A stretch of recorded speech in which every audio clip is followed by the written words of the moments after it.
Hola, ¿qué tal, estimados alumnos de Fundamento? ¿Cómo están ustedes? Este video es para avanzar con los contenidos teóricos de la materia. Estoy usando un nuevo dispositivo y por lo tanto voy a usar otras herramientas. Espero que sean útiles, que sirvan para la comprensión. Les pido paciencia y un renovado esfuerzo. Pero bueno, como siempre, ustedes saben que nosotros estamos a su disposición. Así que bueno, comencemos. La sección 3 es la sección de la teoría N, la que nosotros vamos a pasar rápidamente. Lo que queremos es, porque pretendemos llegar al teorema de Gödel y el teorema necesita la teoría N. ¿Qué necesitamos saber? Bueno, esto que ahora voy a remarcar. Primero saber que es una teoría de primer orden que tiene este conjunto de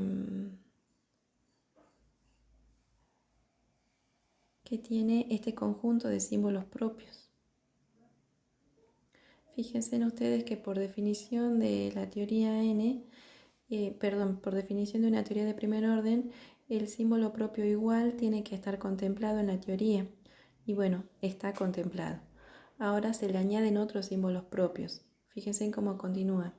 El prima es el primer símbolo de operación de un lugar. Y es tal vez, esto sí es destacado porque casi no conocemos símbolos de operación de un lugar, siempre trabajábamos con símbolos de operación de dos lugares. Bueno, el prima es el primer símbolo de operación de un lugar, o sea que sería nuestro beta numeral. Mientras que más y por son los dos primeros símbolos de operación de dos lugares. Cero, que es el otro símbolo propio, es el primer símbolo de constante, es decir, es el gamma. Cada vez que nosotros escribamos R', estamos escribiendo el símbolo propio prima aplicado a un símbolo o a una variable R. Esto se simboliza sucesor de R, ¿sí? Se llamará sucesor de R. Bueno, ¿y qué es lo que necesitamos conocer? Los axiomas propios de esta teoría de primer orden. Fíjense en que dice que vamos a omitir el signo por y también muchos paréntesis de acuerdo a la convención usual de la teoría de números. Los axiomas de la teoría N son: el primer axioma nos dice para todo X, para todo Y, si X' es igual a Y', eso quiere decir si el sucesor de X es igual al sucesor de Y, entonces los números son iguales. Para todo X, el sucesor siempre va a ser distinto del 0. El sucesor de un número siempre va a ser distinto de 0. Avanzamos. Perdonen ahí. Ahí está. Avanzamos y dice el axioma 3 para todo X. X más 0 nos da igual a X. El axioma 4 para todo X, para todo Y. Fíjense, acá nos dice X más Y' es igual a X más Y todo prima. O sea, X más el sucesor de Y va a ser X más Y todo sucesor. El axioma 3 y el axioma 4 nos enseñan a sumar de alguna forma. O sea, nos dice la suma, vamos a verlo nosotros cuando estudiamos teoría de números, construcción de sistema numérico, lo vamos a ver en detalle, pero la suma se define como operación recursivamente y de eso se están ocupando el axioma 3 y el axioma 4. Recursivamente quiere decir que tiene que haber un paso inicial para la suma. Ese es el axioma 3. Me dice cómo sumar con 0, ese es el paso inicial. Y el axioma 4 me dice cómo sumar con el sucesor de un número. Muy bien. El axioma 5 es parecido, es una definición recursiva, pero para el producto. Me da el paso inicial, el axioma 5, cómo multiplicamos por 0, cuál es el resultado de multiplicar por 0. Y el axioma 6 me dice cómo multiplicar con el sucesor de un número. Muy bien. Y el axioma 7 es el llamado axioma inductivo. Fíjense, para cada fórmula P de B, nosotros vamos a tener, fíjense en la clausura de, a esta fórmula hay que leerla con mucho cuidado, a la fórmula que está a continuación. En este sentido, en la flechita, yo voy a ir de todas formas deshaciendo. Esta flechita que está acá es la flechita más fuerte. A ver, voy a tratar de señalarla mejor. Esa flechita es la más fuerte.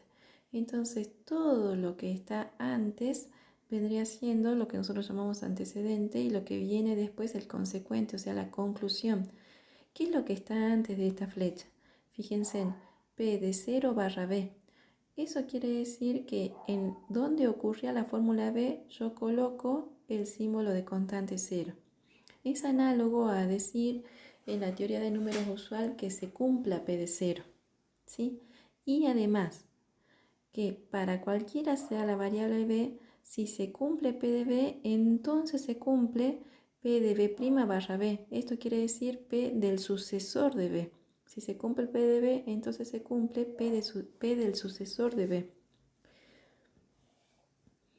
Si suceden ambas cosas, entonces nosotros podemos concluir que para todo b se cumple P de b, ¿sí? Por eso nosotros lo llamamos axioma inductivo. Dice en símbolos formales, en los símbolos formales de la lógica, dice lo mismo que el principio de inducción matemática. Bueno, y acá entre paréntesis, a nosotros cada vez que nos presentaron el principio de inducción matemática, lo presentaron así como un principio, nunca intentaron demostrarlo. Y es porque justamente es un axioma dentro de la teoría de números, dentro de la teoría de primer orden de números. Bueno, todo lo que acabo yo de decir lo dice este paréntesis, perdón, este párrafo. N1 y N2 son las propiedades fundamentales de la operación sucesor, N3 y N4 definen la operación suma, N5 y N6 la operación producto.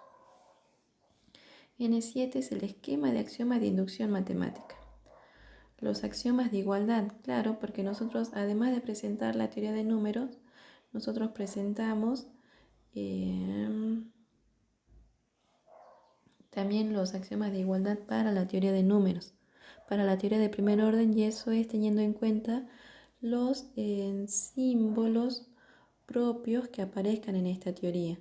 Fíjense, como tenemos el símbolo de predicados igual, vamos a tener el axioma de igualdad 2 para este símbolo de predicados. Y luego tenemos 3 símbolos de operación.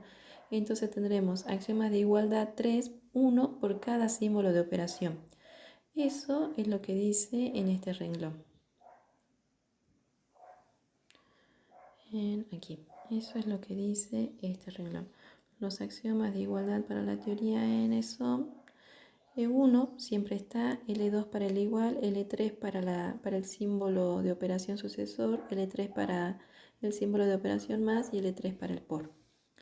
Muy bien. Y luego a continuación nos dice cómo vamos a usar los axiomas de la teoría de números.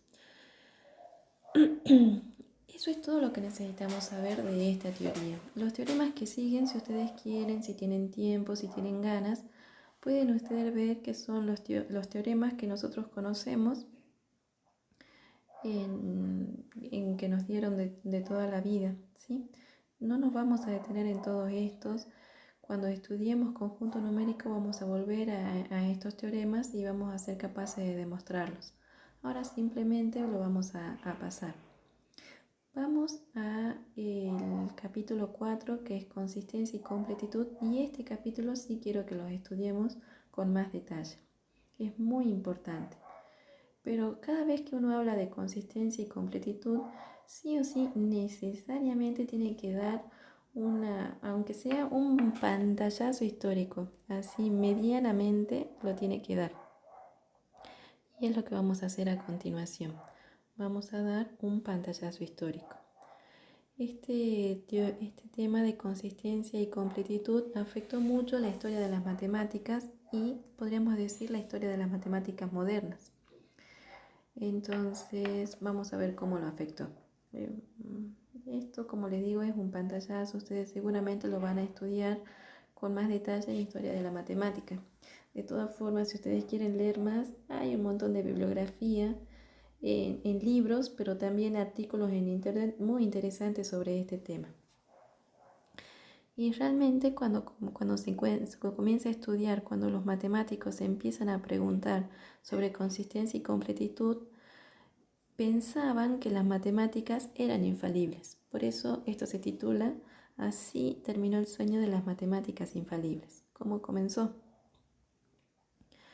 Bueno, comenzó a finales del siglo XIX en plena revolución industrial. En la revolución industrial había un apogeo de la ciencia y la tecnología. Cuando se desarrolla la ciencia y la tecnología, como siempre, las matemáticas son la base de ese desarrollo. Y en esa época eran precisas, sofisticadas y su potencial en ese momento parecía que no tenía fin. Ahora también no.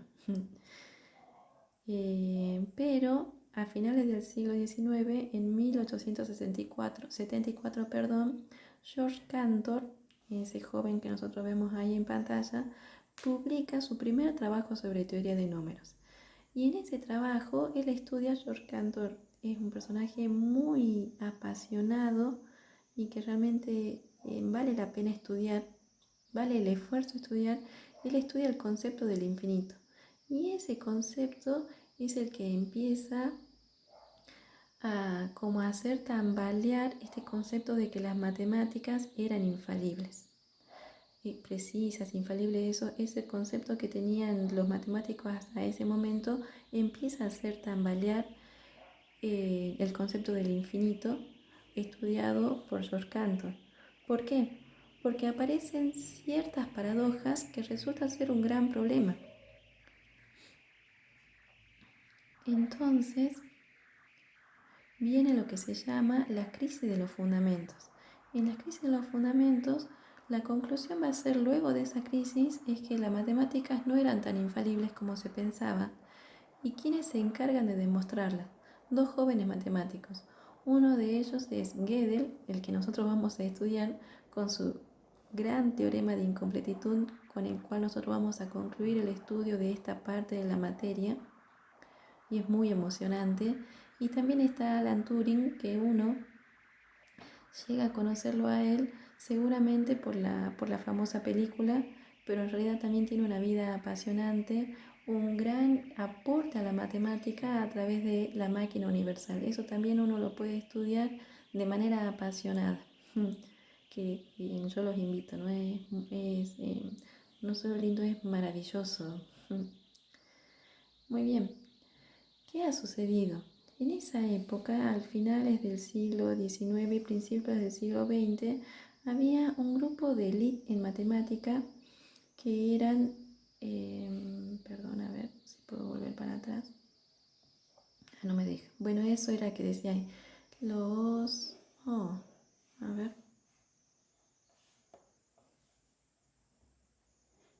Los consistentes, finitarios y completos. Ese grupo en realidad se llamaba los formalistas. Perdonen, ¿no? Ya vamos a llegar hasta ahí. Esto antes era más fácil. Ahí vamos. El grupo de los formalistas, este grupo de élite, ellos tenían como fin último construir una matemática consistente, finita y completa. ¿Sí? Ese era el objetivo. Y se llamaban los formalistas. Querían refundar las bases o los axiomas de la matemática para evitar las paradojas planteadas. Ellos creían que si ellos podrían formular un sistema de axiomas consistente para todas las matemáticas, de manera que sea finito y completo, ya vamos a estudiar mejor esos conceptos, las paradojas simplemente iban a tener respuestas, no a desaparecer, sino a tener respuestas. El mayor referente de este grupo era David Hilbert, que es el que vemos ahí en pantalla. Su lema era: debemos saber y sabremos. O sea, no había nada que lo detenga en su pensamiento. Y su programa, que era el programa de Hilbert, él pretendía, para los sistemas axiomáticos de la matemática, pretendía que tengan tres cualidades. Primero, que tenían que ser consistentes, o sea, que no tengan contradicciones. Eso realmente es deseable en un sistema matemático, un sistema sin contradicciones. También quería que sean finitarios. ¿En qué sentido? En el sentido de que las demostraciones se podían llevar a cabo siguiendo una secuencia lógica de pasos, pero esa secuencia tenía que ser eficiente, Por eso dice de manera algorítmica que terminaba en algún momento. Tiene que ser un algoritmo eficiente. Fíjense en que la definición que nosotros damos de demostración en el cálculo de predicados es la demostración dada por Hilbert. Perdón, es la definición dada por Hilbert. Y si ustedes se dan cuenta, esa definición pega perfectamente con esta cualidad de finitarios, porque esa definición nos dice: una demostración es una sucesión finita de pasos, tal que satisface tales condiciones. Bien, es un algoritmo eficiente, hay un algoritmo eficiente para determinar si, dado una sucesión de pasos, esa sucesión es o no una demostración.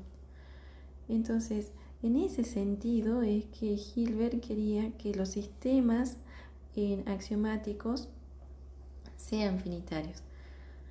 Y bueno, y además quería que sean completos. Eso sí ya era mucho pedir. Quería que cada proposición del sistema, cualquiera sea la que a uno se le ocurra darle a Hilbert, él podía afirmar si esa proposición era un teorema o bien la negación de esa proposición era un teorema. La completitud que él pretendía era justamente la que dejaba de lado las paradojas, pero es la más difícil de alcanzar. Bueno, ¿qué es lo que ha pasado? Bueno, al final de la vida de Hilbert, o sea, ya avanzado él en su edad, es que Gödel publica su trabajo que se llama Sobre proposiciones formalmente indecidibles de Principia Matemática, y tiene unas palabras más el trabajo de Gödel. La cosa es que en ese trabajo él publica el primer teorema de incompletitud.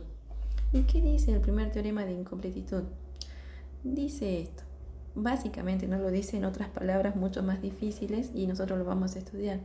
Pero dice: cualquier sistema axiomático que contenga la teoría de números, si usted pretende que no tenga contradicciones, o sea, si usted pretende que sea consistente, entonces existirán en ese sistema axiomático enunciados de los cuales no podrá demostrarse su veracidad o falsedad.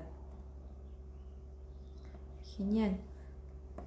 O sea, si yo pretendo que el sistema axiomático que contenga la teoría de números sea consistente, entonces seguramente en él voy a tener enunciados de los cuales no voy a poder decir si es verdadero o falso. Son exactamente esas paradojas de las cuales Hilbert quiere huir. Fíjense en que este primer teorema de incompletitud de Gödel viene a responderle a Hilbert, ¿no? Hilbert quería que sea completo, o sea, que yo pueda afirmar si es teorema o si su negación es teorema, y Gödel viene y le dice: si usted quiere que sea consistente, eso no lo va a poder lograr, no va a poder lograr completitud. Por eso es que se llama primer teorema de incompletitud. Es decir, ningún teorema podrá ser consistente, recursivo y completo. No, si pretende consistencia, seguro no va a ser completo, le dice Gödel a Hilbert, con ideas muy bien formuladas y no digo imposibles de entender, pero sí para entenderlas con mucho esfuerzo. Muy bien, por lo tanto, la conclusión de ese primer teorema de incompletitud de Gödel es que el teorema de Hilbert es irrealizable. Perfecto, eso era todo, chicos. Las matemáticas, desde el punto de vista de Hilbert, realmente no son infalibles, y Gödel viene a demostrarlo. Y a eso es a lo que vamos. Tenemos que tener nosotros bien claro, el concepto de consistencia y completitud para poder apuntar a entender el teorema de Gödel, a entender y a demostrarlo, porque lo vamos a demostrar en este curso. Muy bien, entonces estudiemos consistencia y completitud.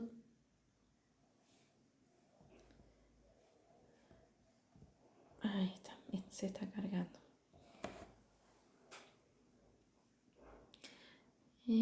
Reproducir. Muy bien, como siempre dice en la carátula, vamos a estudiar consistencia y completitud y vamos a ir por las primeras definiciones. Una teoría de primer orden T es consistente por negación sí y solo si no hay una fórmula Q tal que ambos Q y no Q sean teoremas de T. Perdón, quería que sigamos, no sé por qué. Bien. Entonces, ustedes van a ver en las demostraciones que siguen que vamos a necesitar también el concepto de inconsistente por negación. Eso simplemente va a ser negar la definición de consistente por negación. Y negarlo quiere decir, fíjense, la definición dice no hay una fórmula tal que suceda esto. Entonces, negarlo quiere decir que hay una fórmula. Por eso, una teoría de primer orden es inconsistente por negación si existe una fórmula Q tal que ambos, Q y no Q, sean teoremas de T. Una teoría de primer orden T es absolutamente consistente. Esta es otra definición de consistencia, absolutamente consistente, si y solo si existe al menos una fórmula de T que no sea un teorema de T. Puedo encontrar una fórmula de la teoría que no sea un teorema de la teoría. Si eso sucede, afirmo que es absolutamente consistente. Y de la misma forma, en el teorema que sigue vamos a necesitar la negación de esta definición. Cuando una teoría es absolutamente inconsistente. Es absolutamente inconsistente. Fíjense en la definición, dice existe al menos una fórmula que no sea teorema. La negación de eso es que toda fórmula es un teorema de T. La negación es toda fórmula es un teorema de T. Por eso esto quiere decir absolutamente inconsistente. Si toda fórmula de T es un teorema de T. Muy bien. Y acá viene el gran teorema que relaciona las dos definiciones. Una teoría de primer orden es consistente por negación si y solo si es absolutamente consistente. Y luego de tener enunciado este teorema, vamos a dejar de lado los calificativos y vamos a decir simplemente consistente, ¿sí? Porque las dos definiciones serán equivalentes. Vamos a decir consistente a secas. Y vamos a usar una u otra definición de acuerdo a la necesidad del momento. Vamos a demostrarlo. La demostración. Como es un sí y solo sí, vamos a demostrar ambas implicaciones, pero usando el método de la contrarrecíproca. Entonces, asumimos que T es una teoría de primer orden y vamos a demostrar la ida. La ida nos dice, si la teoría es consistente por negación, entonces tenemos que demostrar que es absolutamente consistente. Pero el asunto, si por la contrarrecíproca, eso sería, si la teoría es absolutamente inconsistente, entonces es inconsistente por negación. Entonces vamos a asumir que es absolutamente inconsistente. Bien. Sea Q una fórmula arbitraria de T, y queremos demostrar que es inconsistente por negación. Inconsistente por negación. Bien. Entonces tengo que encontrar una fórmula tal que ambas Q y un quita Q sean teoremas de T. Sea Q una fórmula arbitraria de T, luego un quita Q también es una fórmula de T. En eso estamos de acuerdo. Ahora, ya que toda fórmula de T es un teorema de T, y eso es porque estamos asumiendo que es absolutamente inconsistente, fíjense, es absolutamente inconsistente si toda fórmula de T es un teorema de T. Entonces, como estamos asumiendo que es absolutamente inconsistente, toda fórmula de T es un teorema de T. Entonces tenemos que esa fórmula que asumimos y su negación, como ambas son fórmulas de T, entonces ambas serán teoremas de T. Por lo tanto, T es inconsistente por negación. Perfecto. Ya demostramos la ida, pero por la contrarrecíproca.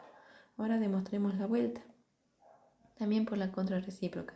Supongamos que T es inconsistente por negación, es decir, existe una fórmula Q tan que ambas Q y no Q sean teoremas de T.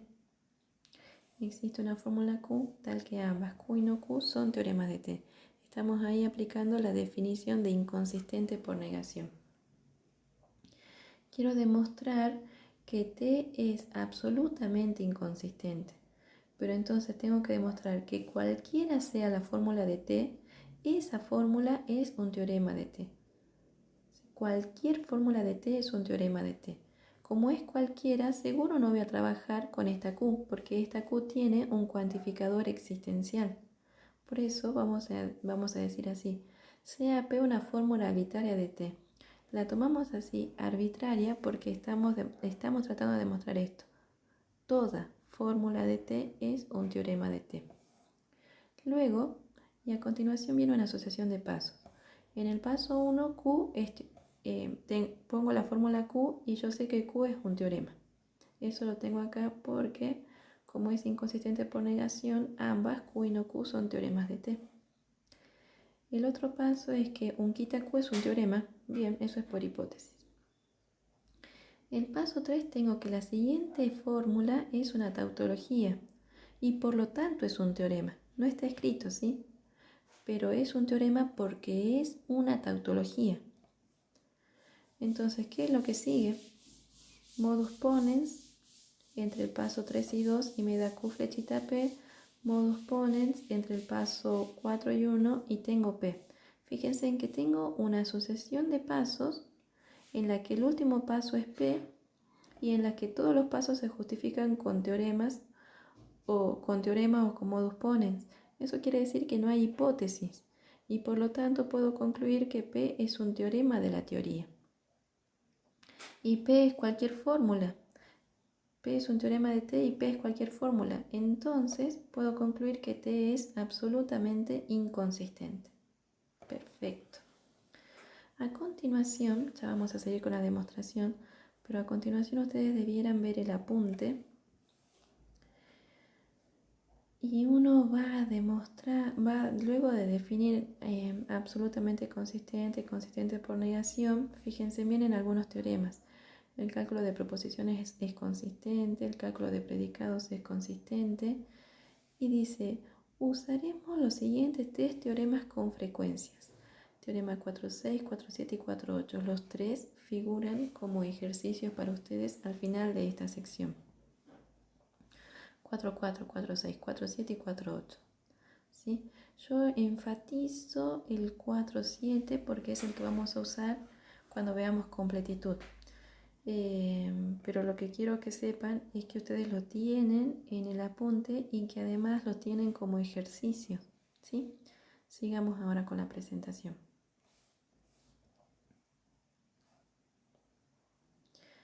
Ahora, una teoría de primer orden T es completa por negación si y solo si para cualquier proposición S de T se cumple que ella, o sea, S o un quita S es un teorema de T. Usted me da cualquier proposición de T, la que usted quiera. Bueno, nosotros podemos afirmar que esa proposición que usted me da o su negación o un quita ella es un teorema de T.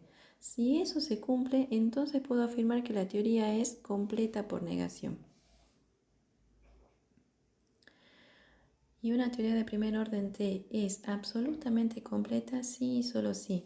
También, para toda proposición S de T que no sea un teorema de T, cualquier proposición que no sea un teorema de T, el resultado de adicionar S a T como axioma propio vuelve a esa nueva teoría inconsistente. Yo voy a ilustrar, y acá es donde les pido mucha paciencia, qué quiere decir esta definición. ¿Sí? Esto en general yo lo hacía cuando teníamos el pizarrón, lo hacía bastante entendible, no sé, a mi entender, pero ahora que no tenemos pizarrón voy a tratar de ilustrarlo aquí. Bien, nos dice una teoría de primer orden T. Tenemos una teoría de primer orden T. T es teoría de primer orden. Y como es una teoría de primer orden, nosotros tenemos un conjunto de axiomas propios de T. Axiomas propios de T.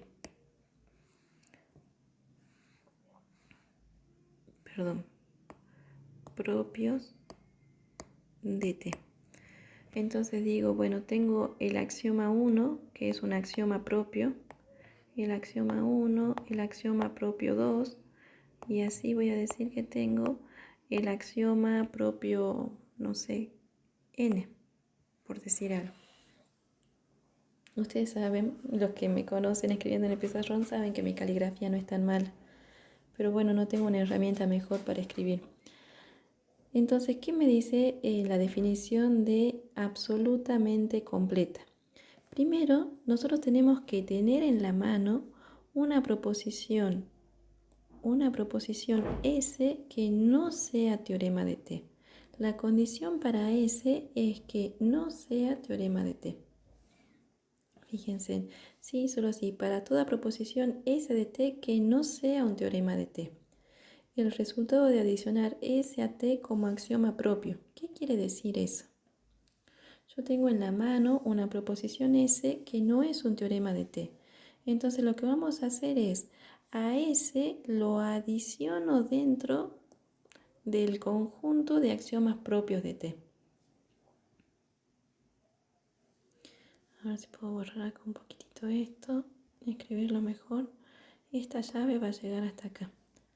Entonces lo que vamos a hacer es, a S lo vamos a adicionar como axioma propio de T, como axioma propio de la teoría. Pero al adicionarlo como axioma propio, tenemos una nueva teoría. Ya no va a ser la teoría T porque estoy cambiando sus conjuntos de axioma propios. Esta nueva teoría generalmente uno la llama T', que es parecida a la T, claro, porque tiene los mismos axiomas propios de T, solamente que tiene un axioma más, el S, el que acabamos de adicionar. Si esta teoría T' es inconsistente, entonces uno afirma que la teoría T original es absolutamente completa. Eso dice la definición. El resultado de adicionar S a T como axioma propio es inconsistente y el resultado para nosotros es la teoría T'. ¿Sí? Entonces, si esta nueva teoría T' es inconsistente, uno afirma que la teoría T original es absolutamente completa. Bueno, eso por un lado, eso quiere decir la definición. Espero que quede claro. Por otro lado, ustedes fíjense que como T' tiene todos los axiomas de T y un hito más, que sería el S que le adicionamos, lo que se cumple es que todos los teoremas de T son teoremas de T'. ¿Sí? No se cumple la recíproca, o sea, no se cumple que todos los teoremas de T' sean teoremas de T, porque al demostrar un teorema de T' yo puedo usar como axioma S. Pero ese no es teorema de T, entonces no podríamos afirmar la recíproca, ¿sí? Pero sí lo que acabo de decir, todo teorema de T es un teorema de T'. Muy bien. Espero que haya servido ese pequeño mamarracho que acabo de hacer ahí. Entonces, sigamos. Bien, esta observación es muy importante y lo que dice ahí resaltado también es muy importante, chicos. Si T es inconsistente, ¿cómo se relaciona el concepto de inconsistencia con completitud? Bueno, acá hay una relación, hay otra. El teorema de Gödel me da una, me da la otra gran relación.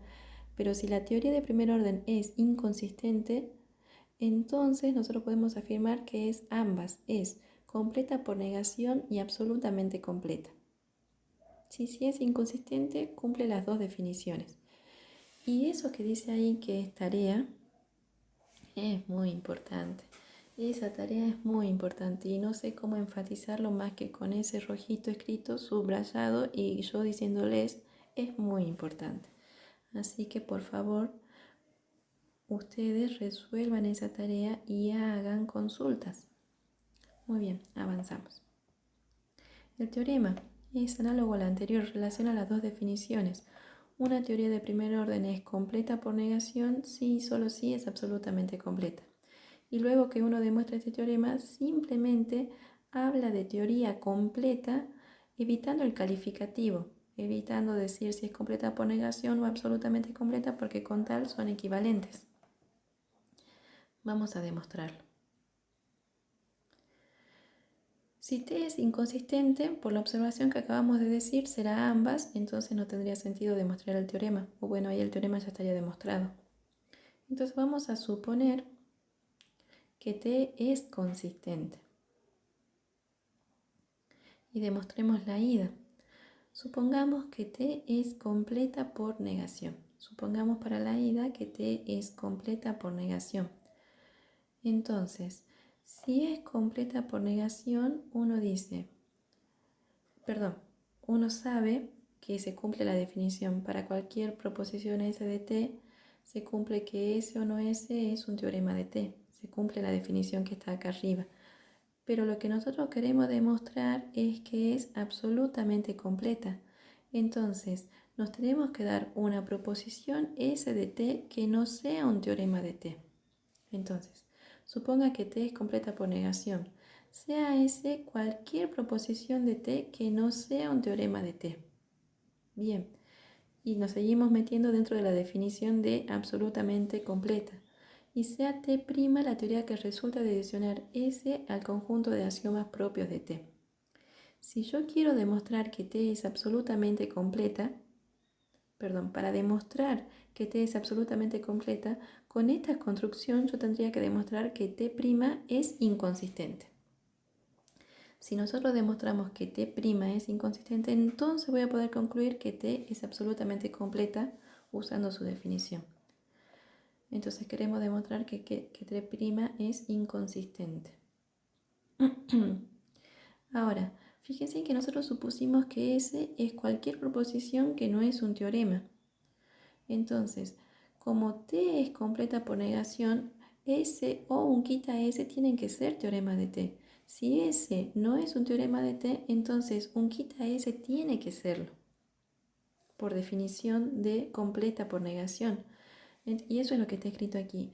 Un quita S es un teorema de T porque T es completa por negación y S, según lo que supusimos, no es un teorema.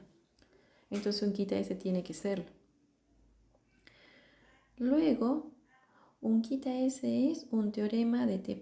Y aquí viene la observación que les había hecho hace ratito mientras garabateaba yo. Todo teorema de T es un teorema de T'. Un quita S es un teorema de T, entonces un quita S es un teorema de T'. Bueno, con eso puedo concluir que T' es inconsistente. ¿Por qué?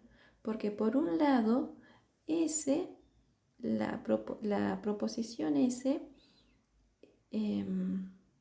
la proposición S es axioma de T'. Así la construimos. Adicionamos S a T', al conjunto de axiomas propios de T. Y con eso construimos T'. O sea, S es axioma de T' y por lo tanto es teorema. Pero además estamos diciendo que un quita S es un teorema de T'. Entonces tengo una proposición tal que tanto ella como un quita ella son teoremas de T'. Son teoremas de T'.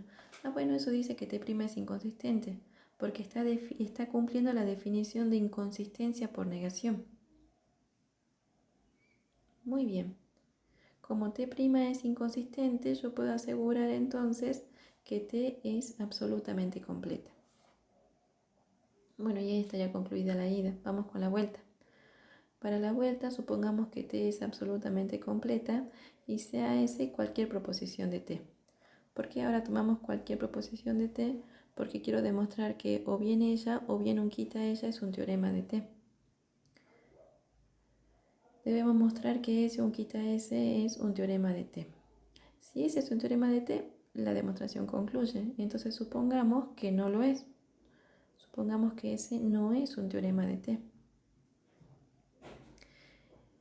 Y aquí viene, si S no es un teorema de T, ya que T es absolutamente completa, cuando adicionemos S al conjunto de axiomas propios de T, obtenemos una teoría inconsistente. Claro, porque T es absolutamente completa, entonces satisface la definición. Como S no es un teorema de T, al adicionar S al conjunto de axiomas propios de T, obtenemos una teoría inconsistente. Luego, un quita S es un teorema de T. Y fíjense que la referencia es el teorema 4.7, que es el que acaba de aparecer acá en pantalla. ¿Qué dice el teorema 4.7? Tengo una teoría de primer orden, una proposición de T.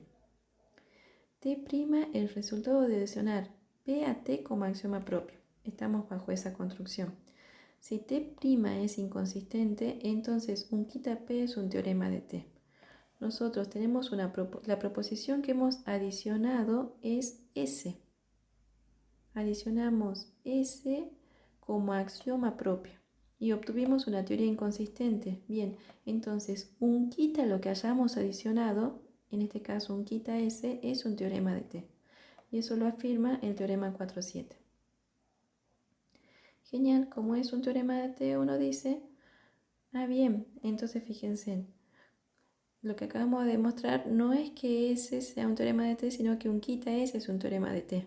Y S era arbitraria, entonces yo puedo decir que T es completa por negación. Bueno, y con esto concluimos el video, o sea, la presentación teórica. Lo que yo quería enfatizar antes de terminar, perdón, es que ustedes tienen que observar que en las definiciones de completa por negación y absolutamente completa, en ambas las condiciones es para proposiciones, no para fórmulas. Fíjense, sí, solo sí para toda proposición. Se cumple tanto. Y acá abajo, sí, solo sí para toda proposición. Entonces las definiciones de completitud no trabajan con fórmulas arbitrarias, trabajan con proposiciones. Y si ustedes recuerdan, las proposiciones son fórmulas cerradas, ¿sí? Eso para tenerlo en cuenta. Y bueno, la idea es que ustedes sigan avanzando con los ejercicios que están propuestos en la guía y bueno, con los ejercicios que se suban en la plataforma. Seguimos en contacto, aprovechen para hacer consultas. En breve seguro va a haber novedades de cómo continuamos con la materia, pero mientras tanto yo les pido por favor no se atrasen. Un abrazo grande.